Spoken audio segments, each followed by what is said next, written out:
সরকারে দু আলম বিশ্বনবী মুহাম্মদুর রাসূলুল্লাহ সাল্লাল্লাহু আলাইহি ওয়াসাল্লাম একদিন সাহাবায়ে কেরামদেরকে নিয়ে কোথাও যাচ্ছিলেন।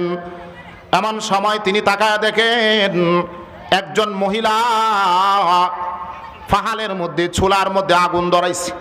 ছোট্ট একটা বাচ্চা সামনে বারবার আগুনের কাছে যায়। মা সন্তানটাকে আগুনের কাছ থেকে টেনে টেনে দূরে নেয়, আবার কিছুক্ষণ পরে আগুনের কাছে যায়, আবার টেনে টেনে দূরে নেয়, আবার আগুনের কাছে যায়, টেনে টেনে দূরে নেয়, সরায়া দেয়। আল্লাহ রাসূল সাল্লাল্লাহু আলাইহি ওয়াসাল্লাম দৃশ্যটা দেখার পরে সাহাবায়ে কেরামদেরকে বললেন, ও সাহাবীরা, এই মা তার সন্তানকে যেই পরিমাণ মহব্বত করে, ভালোবাসে, সন্তান আগুনের কাছে যায়, পড়ে যাবে, এই জন্য ভয়ে দূরে সরায় নেয়। আল্লাহ রাব্বুল আলামিন তার বান্দা এবং বান্দীদেরকে তার চাইতে লক্ষ লক্ষ কোটি কোটি গুণ বেশি মহব্বত করে। জোরে এখন সুবহানাল্লাহ, তো আওয়াজ দিয়ে বলেন সুবহানাল্লাহ। আলহামদুলিল্লাহ আলহামদুলিল্লাহ নাহমাদুহু ওয়া নাস্তাঈনুহু ওয়া নাস্তাগফিরুহু ওয়া নাউযু বিল্লাহি মিন শুরুরি আনফুসিনা ওয়া মিন সাইয়্যাতি আ'মালিনা। মান ইয়াহদিহিল্লাহু ফালা মুদিল্লা লাহু ওয়া মান ইউদ্লিলহু ফালা হাদিয়া লাহু। ونشهد أن لا إله إلا الله وحده لا شريك له ونشهد أن سيدنا وسندنا وحبيبنا ومولانا محمدا عبده ورسوله أما بعد فأعوذ بالله من الشيطان الرجيم بسم الله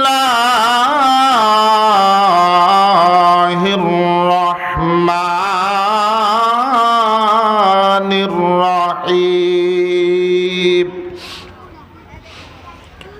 ربنا آتنا في الدنيا حسنة وفي الآخرة حسنة وقنا عذاب النار. وقال رسول الله صلى الله عليه وسلم المؤمن يأكل في طعام واحد والكافر يأكل في سبعة أمعاء أو كما قال النبي عليه الصلاة والسلام. وقال تعالى في شأن حبيبه مخبرا وآمرا إن الله وملائكته يصلون على النبي يا أيها الذين آمنوا صلوا عليه وسلموا تسليما. আমরা সকলেই মহব্বতে দুরূদ ইব্রাহিম পড়ি সকলে। আল্লাহুম্মা সাল্লি আলা মুহাম্মাদিন ওয়া আলা আলি মুহাম্মাদ কামা সাল্লাইতা আলা ইব্রাহিম ওয়া আলা আলি ইব্রাহিম ইন্নাকা হামিদুম মাজিদ. আল্লাহুম্মা বারিক আলা মুহাম্মাদিন ওয়া আলা আলি মুহাম্মাদ কামা বারাকতা আলা ইব্রাহিম ওয়া আলা আলি ইব্রাহিম ইন্নাকা হামিদুম মাজিদ বালাগাল উলা বিকামালিহি কাশাফাদ দুজা বিজামালিহি হাসনাত জামিউ খিসালিহি সাল্লু আলাইহি ওয়া আলিহি লা ইলাহা ইল্লাল্লাহ লা ইলাহা ইল্লাল্লাহ লা ইলাহা ইল্লাল্লাহ লা ইলাহা ইল্লাল্লাহ মুহাম্মাদুর রাসূলুল্লাহ সাল্লাল্লাহু আলাইহি ওয়াসাল্লাম। আলহামদুলিল্লাহ, সিংফোর বাজার ইয়াংস্টার ও যুব সমাজের উদ্যোগে সকল মৃত ব্যক্তিদের রুহের আত্মার মাগফিরাত কামনায় 18তম ঐতিহাসিক তাফসিরুল কোরআন মাহফিলের সম্মানিত উপস্থিতি, আজকের মাহফিলের প্রধান আকর্ষণ, প্রধান বক্তা যিনি আপনাদের একদম অতি নিকটে চলে আসছে। এজন্য আমরা যারা প্রায় সময় এই ইয়াংস্টারের মাহফিল বা এই প্রত্যন্ত অঞ্চলের মাহফিলের ক্ষেত্রে প্রধান বক্তাদের লেট হয়ে যায়, কিন্তু আজকে ইনশাল্লাহ আমরা শুনেছি যে একদম নিকটবর্তী এইদিকেই চলে আসছে। হয়তো 2-10 মিনিট বা 15 মিনিটের ভিতরেই তিনি চলে আসবেন আমাদের মাঝে। এই জন্যে আমরা যারা এখনো বাড়িঘরে, দোকানপাটে, রাস্তাঘাটে আসি বা কনফিউশনের মধ্যে আসি যে কোন সময় আসবে না আসবে, এজন্য আমরা আশ্বস্ত হতে পারি যে আমাদের প্রধান বক্তা আমাদের কাছাকাছি চলে আসছে আলহামদুলিল্লাহ। এজন্য আমরা সকলে ইনশাল্লাহ মাহফিলের প্যান্ডেলে চলে আসব। পাশাপাশি আল্লাহ তাআলা শুকর আদায় করি যে আল্লাহ আমাদের এই 1 বৎসর পরে এরকম একটা বড় অনুষ্ঠানে, গুনাহ মাফের মাহফিলে, মৃত ব্যক্তিদের রুহের আত্মার মাগফিরাত কামনা এখানে আমরা উপস্থিত হতে পেরেছি। এজন্যে আল্লাহ তাআলা দরবারে শুকর আদায় করি। সকলে বলি আলহামদুলিল্লাহ, সকলে বলি আলহামদুলিল্লাহ। সম্মানিত উপস্থিতি, আসলে আমি এখানে তেমন আজকের জন্য আলোচক না, কারণ আমি হচ্ছে এই মাহফিলের সভাপতি হিসাবে আলোচনার থাকে না। সভাপতি তো আলোচনা শুনে, পাশাপাশি আমি যেহেতু প্রতি জুমায় মসজিদে কথা বলি, পাশাপাশি এমনিতেও আমার কথা শুনেন, সুতরাং আমার আলোচনার প্রতি তেমন আকর্ষণ বা তেমন নাই। তারপরেও প্রধান বক্তা আসার আগ পর্যন্ত কয়েক মিনিট সময়, 15-20 মিনিট আপনাদের সামনে একটু কথা বলবো। আল্লাহ তাআলা যেন আমলের নিয়তে বলার তৌফিক দান করে এবং আপনাদেরকেও আমলের নিয়তে শোনার তৌফিক দান করে। সকলে বলুন আমিন। আমি আপনাদের সামনে যে আয়াতটা তিলাওয়াত করছি, তিলাওয়াতকৃত আয়াতের মধ্যে মহান আল্লাহ রাব্বুল আলামিন দুনিয়ার জিন্দেগিতে মানুষকে কি চায় না চায় এই ব্যাপারে কিছু কথা এই আয়াতের মধ্যে বলছেন। যে বেঈমান, পাপিষ্ঠ, নাফরমান যারা আসেনি, বেঈমান, পাপিষ্ঠ, নাফরমান দুনিয়াতে নাকি নাই? আছে। বেঈমান, পাপিষ্ঠ, নাফরমান যারা, তারা পরকাল চায় না, শুধুমাত্র দুনিয়া চায়। বলেন তারা কি চায়? শুধুমাত্র দুনিয়া চায়। সমস্ত অবিশ্বাসী বেঈমান কাফেররা পরকালটাকে ধ্বংস কইরা শুধুমাত্র দুনিয়ার সুখ শান্তি, ভোগবিলাস, রং তামাশা এগুলোই চায়। আচ্ছা বলেন তো, ঈমানওয়ালা মুমিন মুসলমান যারা, তারা কি চায়? আপনারা কি চান? জুড়ে বলতে হবে, কি চান? শুধু পরকাল বললেও ঠিক হবে না। ঈমানওয়ালা মুমিন মুসলমান যারা, তারা দুইটা জিনিস চায়, তারা দুনিয়াও চায়, আখিরাতও চায়। বলেন ঈমানওয়ালা মুমিন মুসলমানরা কি চায়? দুনিয়াও চায়, আখিরাতও চায়। আর অবিশ্বাসী বেঈমান কাফেররা কি চায়? শুধুমাত্র দুনিয়া। এই কথাটা বুঝাইতে যাইয়া আল্লাহ রাব্বুল আলামিন আমার খুতবার তিলাওয়াতকৃত আয়াতের মধ্যে আল্লাহ বলেন, রব্বানা আতিনা ফিদ দুনিয়া হাসানাতাও ওয়া ফিল আখিরাতি হাসানা ওয়া কিনা আযাবান নার।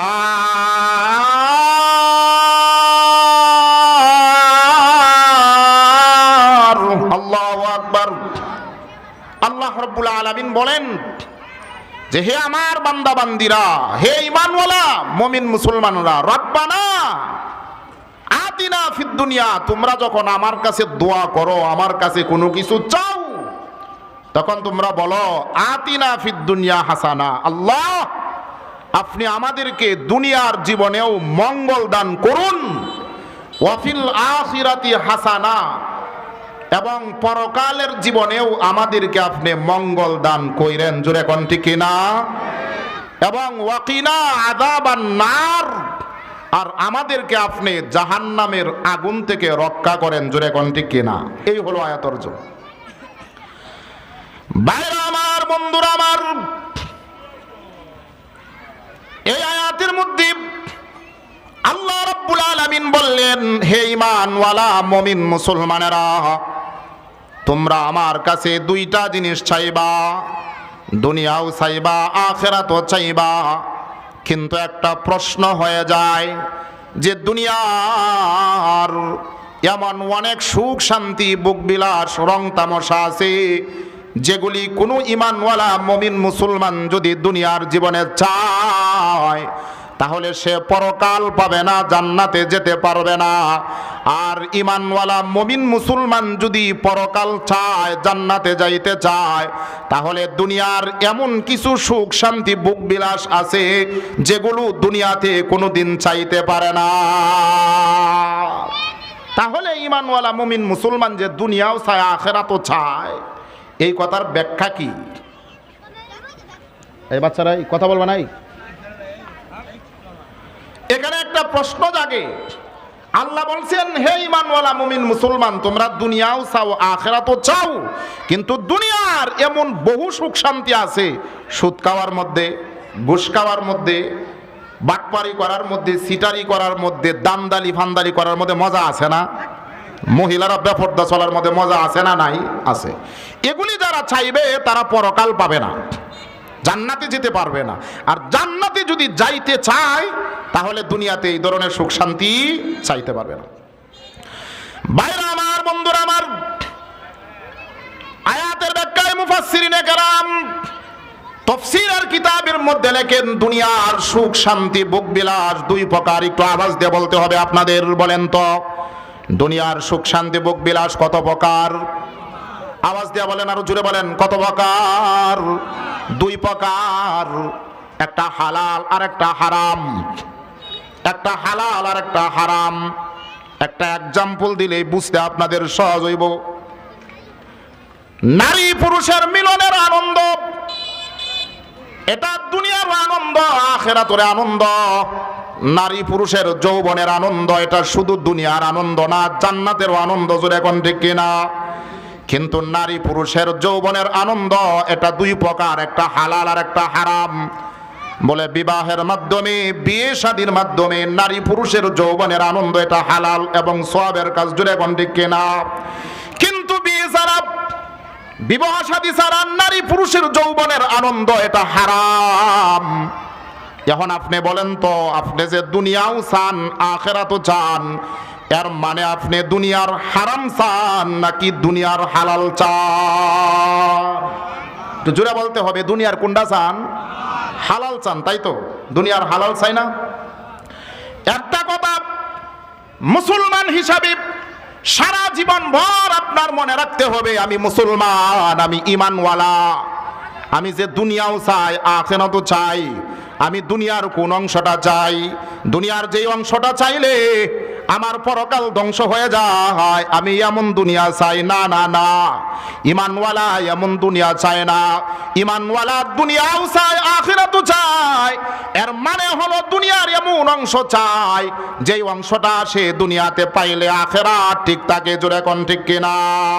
তাহলে বর্তমান দুনিয়ার কতজন মুসলমান তার পরকালকে ঠিক রাইকা, জান্নাতকে ঠিক রাইকা দুনিয়ার সুখ শান্তি বুক বিলাস চায়? কতজন মুসলমান, বেশিরভাগ মুসলমান পরকালকে ধ্বংস কইরা দুনিয়ার সুখ শান্তি ভোগ বিলাস চায়। জোরে এখন ঠিক কিনা? তার প্রমাণ কি আপনাদের কাছে আসেনি? আমার কাছে আছে।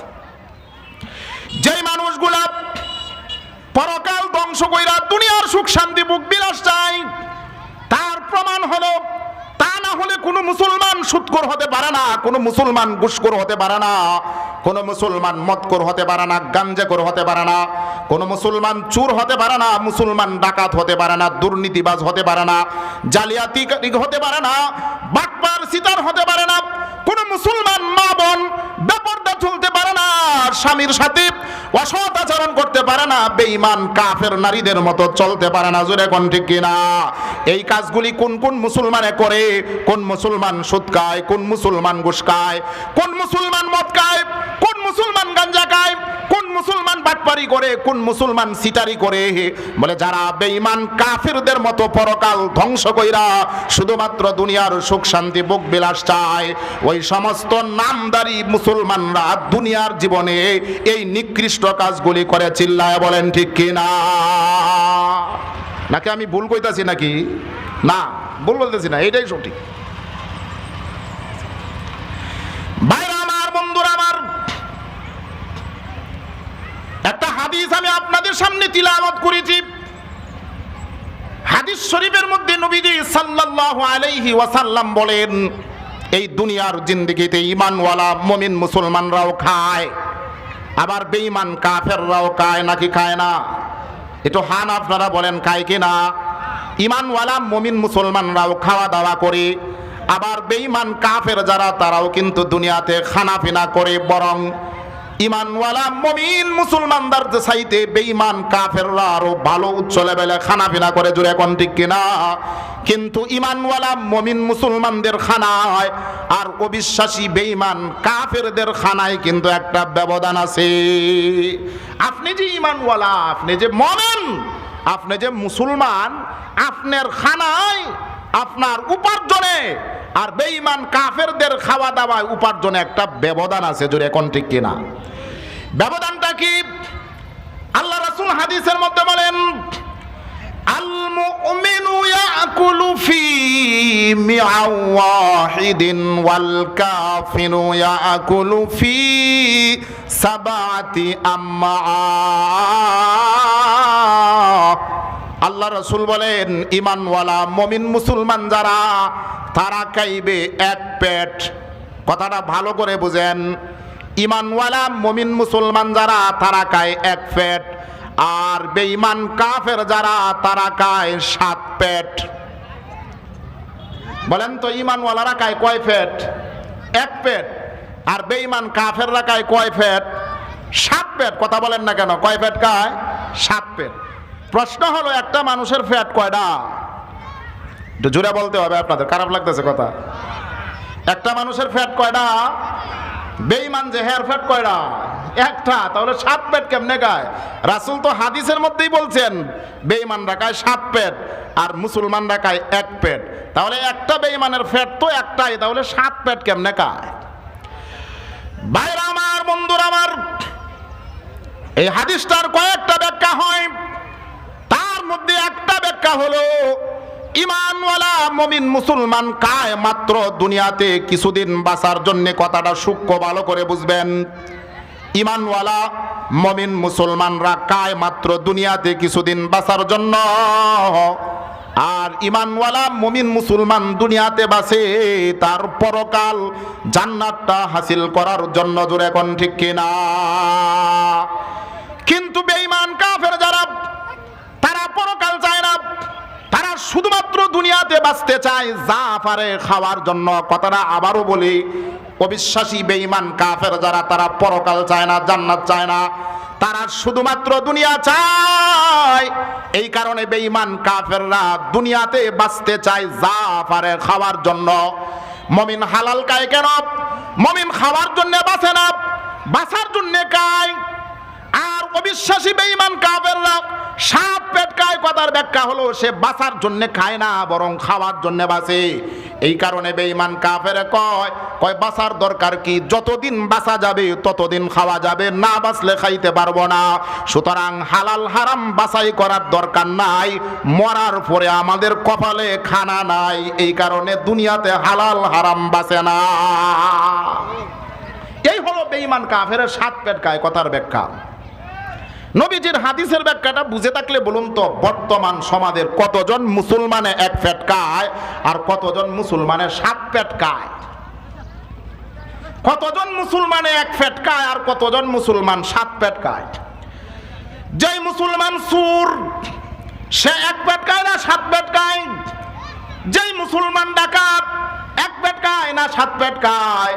যেই মুসলমান সুদখোর ঘুষখোর, যেই মুসলমান বাটপার সিটার, যেই মুসলমান দুর্নীতিবাজ জালিয়াতিকারী, আল্লাহর রাসূলের হাদিসের ব্যাখ্যাটা বুঝা থাকলে বলুন তো, এরা এক পেট খায় নাকি সাত পেট খায়? সাত পেট খায় মানে যা ফরজ খা, হালাল হারাম বাছাই করার দরকার নাই, কারণ মরার পরে তোমার কপালে আর খাওয়া নাই। জোরে কোন ঠিক কিনা? এই হলো ঈমানওয়ালা মুমিন মুসলমানরাও অবিশ্বাসী বেঈমান কাফেরদের মতো পরকালটা ধ্বংস কইরা শুধুমাত্র দুনিয়ার সুখ শান্তি ভোগ বিলাস চায়। কথা কি বুঝে আইতেছে আপনাদের? বুঝে আইতেছে? ভাইরা আমার, বন্ধুরা আমার, ঈমানওয়ালা মুমিন মুসলমানদের চরিত্র নষ্ট হয়ে গেছে, আখলাক নষ্ট হয়ে গেছে, আচার ব্যবহার নষ্ট হয়ে গেছে, চাল চলন নষ্ট হয়ে গেছে। এজন্য আল্লাহ তাআলা দুনিয়াতে বেঈমান কাফেরদের হাতে ঈমানওয়ালা মুমিন মুসলমানদেরকে মহান আল্লাহ লাঞ্ছিত করেন, অপদস্থ করেন, অপমানিত করেন। জোরে কোন ঠিক কিনা? আরে ভাই, কথাগুলো আমি বানায় বলতেছি না, কোরআন থেকে বলতেছি। আল্লাহ রাব্বুল আলামিন সূরাতুল বনী ইসরাঈলের 3 নম্বর আয়াতে আল্লাহ রাব্বুল আলামিন পরিষ্কার ভাষায় বলেন, হে ঈমানওয়ালা মুমিন মুসলমানেরা শুনো, তোমরা যদি দুনিয়ার জীবনে চরিত্রহীন হয়ে যাও, তোমরা যদি দুনিয়ার জীবনে বদ আমলওয়ালা হয়ে যাও, তোমাদের আমল যদি নষ্ট হয়ে যায়, তোমাদের আখলাক যদি নষ্ট হয়ে যায়, আমি আল্লাহ তোমাদেরকে বেঈমান কাফেরদের হাতে পিটাইয়া তোমার মতো নামদারি মুসলমানরে আমি আল্লাহ দুনিয়াতে শায়েস্তা করব। আল্লাহ কি কয়? কয় মুসলমানের চরিত্র যদি নষ্ট হয়, আচার ব্যবহার যদি নষ্ট হয়, আদব কায়দা যদি নষ্ট হয়, বেঈমান কাফেরদের মতো যদি এদের চরিত্র হয়, আল্লাহ ঈমানওয়ালা মুমিন মুসলমানদেরকে বেঈমান কাফেরদের হাতে ফিডায়া শায়েস্তা করবেন। দেখুন, এরকম কথা আল্লাহ তাআলা কোরআনের যত জায়গার মধ্যে বলেন, তার মধ্যে একটা জায়গার কথা আমি আপনাদেরকে শোনাই। আল্লাহ তাআলা সূরাতুল বনী ইসরাঈলের মধ্যে এক আয়াতের মধ্যে আল্লাহ তাআলা বলেন, ওয়াকাদাইনা ইলা বানি ইসরাঈলা ফিল কিতাবি লা তুফসিদুন্না ফিল আরদি মাররাতাইনি ওয়া লা তা'লুন্না উলুওয়ান কাবীরা। আল্লাহ তাআলা বলেন, হে বনী ইসরাঈলের লোকজন, তোমরা যারা আল্লাহ মানার দাবি করো, আল্লাহর কিতাব মানার দাবি করো, নবী রাসূলদেরকে মানার দাবি করো, নিজেকে মুসলমান হওয়ার দাবি করো, আল্লাহ তাআলা বলেন, তোমরা যদি দুনিয়ার জীবনে দুইটা মাত্র অপরাধ করো, বেশি অপরাধ লাগবে না। বলেন কয়টা অপরাধ? আল্লাহ বলেন দুইটা অপরাধ যদি তোমরা দুনিয়াতে করো, আমি আল্লাহ তোমাদেরকে বেঈমান কাফেরদের হাতে পিটাইয়া তোমার মতো নামদারি মুসলমানরে আমি আল্লাহ দুনিয়াতে শায়েস্তা করব। কয়টা অপরাধ বলেন? দুইটা অপরাধ। জুড়ে বলেন কয়টা অপরাধ? দুইটা অপরাধ। দুইটা অপরাধ কি কি? এক নম্বর অপরাধ হলো, হে ঈমানওয়ালা মুমিন মুসলমানেরা, তোমরা যারা নিজেকে আল্লাহর বান্দা হওয়ার দাবি করো, নিজেকে মুসলমান হওয়ার দাবি করো, আল্লাহর বান্দা হওয়ার দাবি করো, বলো আমি আল্লাহর বান্দা। আচ্ছা বলেন তো, আমরা আল্লাহর বান্দা কিনা? যেটা বলতে হবে আপনাদের, আমরা আল্লাহর বান্দা কিনা? কিন্তু বন্দিগি করিনি। বান্দা দাবি করি কিন্তু বন্দিগি করি না। তাহলে আমার বান্দা হওয়ার দাবিটা সত্য হলো নাকি মিথ্যা? এটা হলো এক নাম্বার অপরাধ। অপরাধটা কি? যে মুসলমান তুমি নিজেকে আল্লাহর বান্দা হওয়ার দাবি করো, অথচ আল্লাহর বন্দিগি করো না। আর আল্লাহর বন্দিগির মধ্যে সবচেয়ে গুরুত্বপূর্ণ বন্দিগি হইল নামাজ পড়া। জয় এখন ঠিক কিনা বলেন তো, কতজন মুসলমান নামাজ পড়ে? যেটা বলেন, কয়জন মুসলমান নামাজ পড়ে সমাজের? নিজের আল্লাহর বান্দা হওয়ার দাবি করে, অথচ বন্দিগি করে না। মিথ্যুক মুসলমান নাকি? মিথ্যুক মুসলমান না? দাবি করে বান্দা অথচ বন্দিগি করে না, এটা হলো মিথ্যাবাদী মুসলমান। ভাইরা আমার, বন্ধুরা আমার, এক হাদিসের মধ্যে উল্লেখ আছে, সরকারে দো আলম বিশ্বনবী মুহাম্মদুর রাসূলুল্লাহ সাল্লাল্লাহু আলাইহি ওয়াসাল্লাম একদিন সাহাবায়ে কেরামদেরকে নিয়ে কোথাও যাচ্ছিলেন। এমন সময় তিনি তাকায় দেখেন একজন মহিলা ফাহালের মধ্যে, চুলার মধ্যে আগুন ধরাইছে। ছোট্ট একটা বাচ্চা সামনে বারবার আগুনের কাছে যায়। মা সন্তানটাকে আগুনের কাছ থেকে টেনে টেনে দূরে নেয়, আবার কিছুক্ষণ পরে আগুনের কাছে যায়, আবার টেনে টেনে দূরে নেয়, আবার আগুনের কাছে যায়, টেনে টেনে দূরে নেয়, সরায়া দেয়। আল্লাহ রাসূল সাল্লাল্লাহু আলাইহি ওয়াসাল্লাম দৃশ্যটা দেখার পরে সাহাবায়ে কেরামদেরকে বললেন, ও সাহাবীরা, এই মা তার সন্তানকে যেই পরিমাণ মহব্বত করে, ভালোবাসে, সন্তান আগুনের কাছে যায়, পড়ে যাবে, এই জন্য ভয়ে দূরে সরায় নেয়। আল্লাহ রাব্বুল আলামিন তার বান্দা এবং বান্দীদেরকে তার চাইতে লক্ষ লক্ষ কোটি কোটি গুণ বেশি মহব্বত করে। জোরে এখন সুবহানাল্লাহ, তো আওয়াজ দিয়ে বলেন সুবহানাল্লাহ। আল্লাহ মহব্বত করে। যখন নবীজি এই কথা বলছে, এখন তো মহিলা শোনার পরে বলে, ইয়া রাসূলুল্লাহ, ওগো নবীজি, আপনি বলতেছেন মা তার সন্তানকে যেই পরিমাণ মহব্বত করে, তার চাইতে লক্ষ কোটি গুণ বেশি মহব্বত আল্লাহ তার বান্দা বান্দিরে করে। আমার একটা প্রশ্ন আছে। কি প্রশ্ন? প্রশ্ন হলো, মা তো তার সন্তানকে আগুনে ফালায় না, নাকি ফালায় দেয়? জোরে বলতে হবে আপনাদের, ফালায়। এই পৃথিবীতে দেখছেন মা বেন্ডিফেট পাগল, কিছু বুঝে না।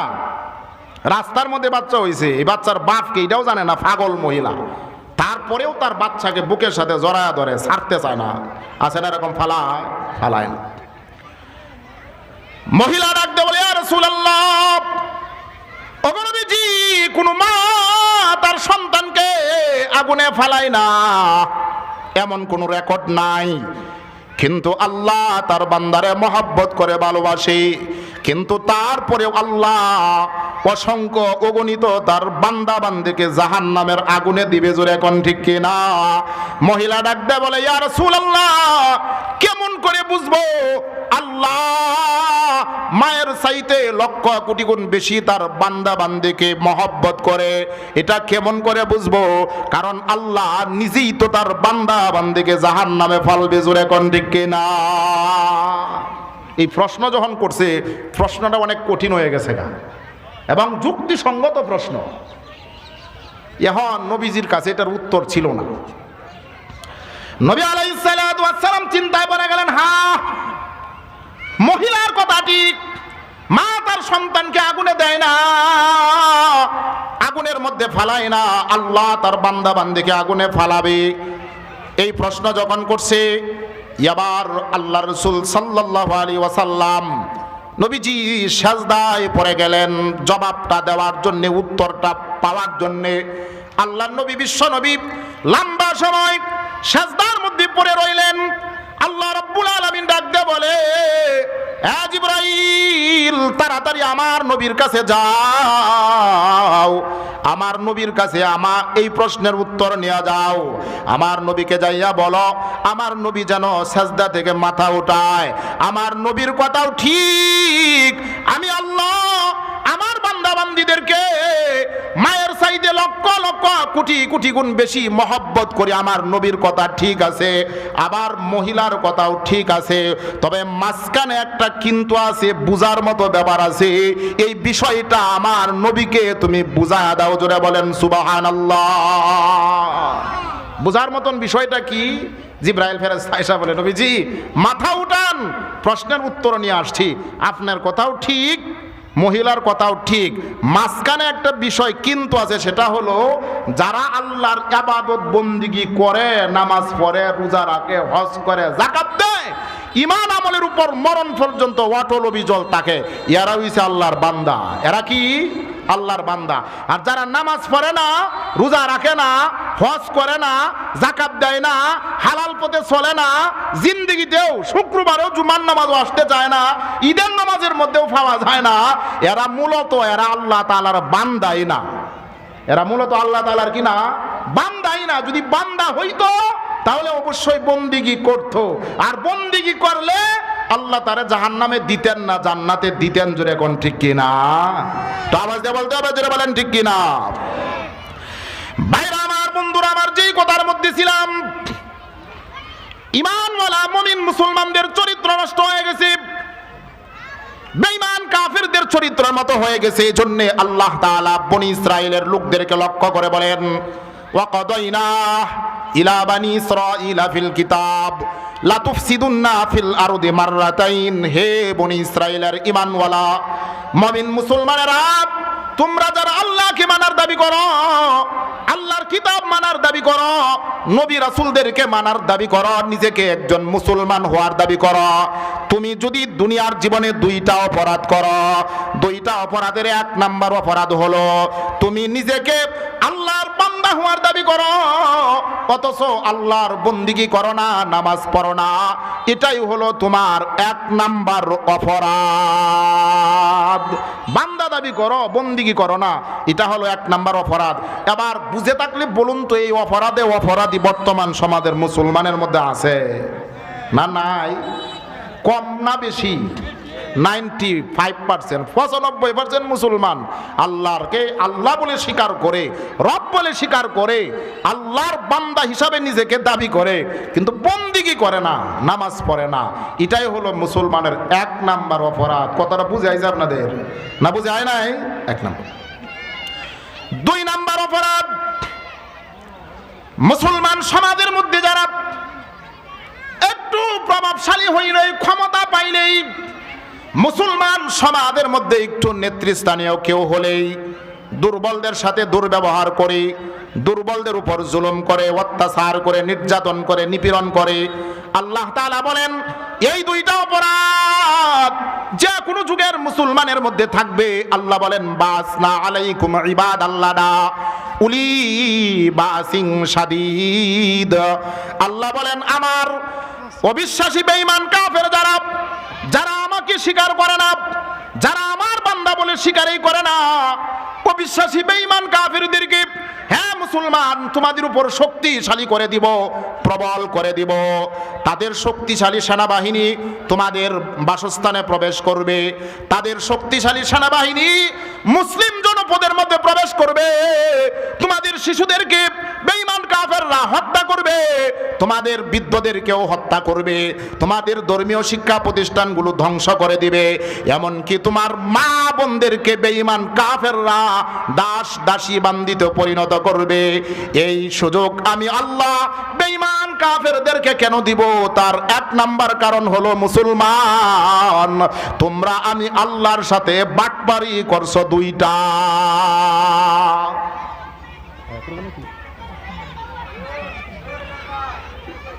সম্মানিত এলাকাবাসী, আমাদের প্রধান বক্তা আমাদের মধ্যেই চলে আসছে, সকলে বলে আলহামদুলিল্লাহ। আর মাত্র 10 মিনিট বা 15 মিনিটের ভিতরেই উনি স্টেজে চলে আসবে। এজন্য আমরা যারা আতারে পাতারে রাস্তাঘাটে দোকানপাটে আসি, ভাই সভাপতি হিসাবে সকলের কাছে আমার বিনীতভাবে আহ্বান থাকবে, একজন মুসাফির বক্তার, একজন আলোড়ন সৃষ্টিকারী বক্তার সম্মানার্থে আমরা সকলে ইনশাল্লাহ প্যান্ডেলের নিচে চলে আসি। যথেষ্ট পরিমাণ জায়গা খালি আছে, আমরা সকলে বসে যাই ইনশাল্লাহ। তো যাই হোক, যে এই কথার মধ্যে ছিলাম, আমরা দুইটা অপরাধী কারণে আমাদের উপর জুলুম, অত্যাচার, নির্যাতন, নিপীড়ন হইতেছে। যেটা এখন ঠিক না? এখন এই অপরাধগুলির মধ্যে আমরা অটল থাকতাম নাকি অপরাধটা বর্জন করতাম? কি বলেন? যদি অপরাধের মধ্যে অটল থাকি, নামাজ বন্দিগি না করি, ইবাদত বন্দিগি না করি, আর দুর্বলদের সাথে অসৎ আচরণ করি, তাহলে যে কোনো যুগের যে কোনো মুসলমান দুই অপরাধে লিপ্ত থাকবে। আল্লাহ বলেন বাসনা আলাইকুম ইবাদাল্লাহ না উলি বাসিন শাদীদ, আমি আল্লাহ তোমাদের উপর অবিশ্বাসী কাফেরদেরকে প্রবল করে দিব, শক্তিশালী বানায় দিব। তারা তোমাদের জনপদে প্রবেশ কইরা তোমাদের ধর্মীয় শিক্ষা প্রতিষ্ঠান ভাঙবে, তোমাদের শিশুদেরকে মারবে, বৃদ্ধদেরকে মারবে, তোমাদের মা বোনদের সঙ্গে দাস দাসীবান্দির মতন এরা ব্যবহার করবে। কারণ তোমরা আমি আল্লাহর সাথে বাটপারি করছো দুইটা। এক নাম্বার বান্দা হওয়ার দাবি করছো, বন্দিগি করো নাই। দুই নাম্বার দুর্বলদের সাথে অসৎ আচরণ করছো। ভাইরা আমার, বন্ধুরা আমার, মা বোনদের সম্পর্কে কয়েকটা কথা বলি। এক হাদিসের মধ্যে উল্লেখ আছে, একদিন সাহাবায়ে কেরাম নবী আলাইহিস সালাতু ওয়াস সালামকে প্রশ্ন করলেন, ইয়া রাসূলুল্লাহ, ওগো নবীজি, মহিলাদের মধ্যে নারীদের মধ্যে সর্বোত্তম নারীকে, নারীদের মধ্যে সবচেয়ে উত্তম নারীকে? আল্লাহ রাসূল সাল্লাল্লাহু আলাইহি ওয়াসাল্লাম বললেন, যেই নারীর মধ্যে চারটা গুণ থাকবে। বলেন কয়টা গুণ? চারটা গুণ থাকবে। আল্লাহ রাসূল বলেন ওই নারীটা হলো নারীদের মধ্যে সর্বোত্তম। জোরে বলেন সুবহানাল্লাহ। আমরা যেই পরিমাণ পুরুষ শ্রোতা আছি তার চাইতে ডাবল আছে আমাদের মা বোনরা। যেন মা বোনদের সম্পর্কে একটু কিছু কথা বলে আপনাদের কষ্ট হবে নি? ভাইরা আমার, বন্ধুরা আমার, চারটা গুণের এক নাম্বার গুণ আল্লাহ রাসূল সাল্লাল্লাহু আলাইহি ওয়াসাল্লাম বলেন, আল্লাতী তাসুররুহু ইযা নাযারা। নেককার নারীর একটা গুণ হলো যখন তার স্বামী বাহির থেকে আসুক, যে কোনো জায়গা থেকে আসুক, তার স্বামী যখন তার স্ত্রীর চেহারার দিকে তাকায়, তাসুররুহু ইযা নাযারা, নজর মানে চেহারার দিকে তাকায়, মুখের দিকে তাকায়, কোনো কাজের আদেশ দেয়। আল্লাহ রাসূল বলেন নেককার নারীর গুণ হলো তার আচার ব্যবহার আখলাক চরিত্রের দ্বারা, কথাবার্তার দ্বারা তার স্বামীর মনটাকে খুশি করে দেয়। জুড়ে বলেন সুবহানাল্লাহ। যেই নারী আচার ব্যবহারের দ্বারা, সৌন্দর্যের দ্বারা, কথার দ্বারা স্বামীকে খুশি করে, স্বামীর খুশির প্রতি খেয়াল রাখে, আল্লাহর রাসূল বলেন এই নারী হলো সর্বোত্তম নারী। ও মুসলমান, স্বামীকে কি পরিমাণ মহব্বত করতে হয়, ভালোবাসতে হয়। হযরত আলী রাদিয়াল্লাহু তাআলা আনহু একদিন গভীর রজনীতে বাহির থেকে আসলেন, ঘরের দরজায় নক করলেন, ডাক দিয়ে বলেন ফাতেমা, দরজাটা খুলো। সঙ্গে সঙ্গে ফাতেমা লাব্বাইকা ইয়া স্বামী, আমি হাজির আছি, একটু দাঁড়ান, একটু দাঁড়ান, দরজাটা খুলতেছি। হযরত আলী ডাক দিয়ে বলে ফাতেমা, ঘুমন্ত মানুষ একটা ডাক দিলে সজাগ পায় না, তুমি প্রথম ডাকেই তুমি জবাব দিয়েছ, তুমি কি ঘুমাও নাই? হযরতে ফাতেমা রাদিয়াল্লাহু তাআলা আনহা ডাক দিয়ে বলে স্বামী, না, আমার ঘুম আসে না, কারণ আমার স্বামী হলেন বাহিরে। আমি যদি ঘুমাই তারপরে একটা কান দরজার সাথে লাগায় ঘুমাই, কারণ আমার স্বামী আয়েশা যখন ডাক দিবে তখন যদি আমি তার ডাকে সাড়া না দেই আমার স্বামীর মনের মধ্যে কষ্ট যাবে, আর স্বামীর মনের মধ্যে যদি কষ্ট যায়, আমার বাবা বিশ্ব নবী বলেছেন স্বামীর সন্তুষ্টির মধ্যে হলো আল্লাহ তাআলার সন্তুষ্টি, আর স্বামীর অসন্তুষ্টির মধ্যে হলো আল্লাহ তাআলার অসন্তুষ্টি। জোরে কোন ঠিক কিনা?